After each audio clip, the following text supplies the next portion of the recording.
not knowing what to say before and actually to get out there and hire a virtual assistant. All right. Hey, coming down like precipitation.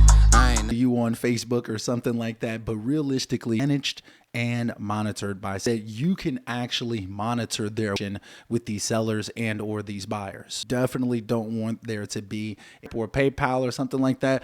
You should think a few things such as, if you have the answers to all of these questions, then what you want to do is paint a picture of what they can expect once they act. Is that something that you're comfortable with? You kind of just want to paint a picture of what they have, any other obligations outside of work, is that they're available on a daily and weekly basis, like basically with their own account.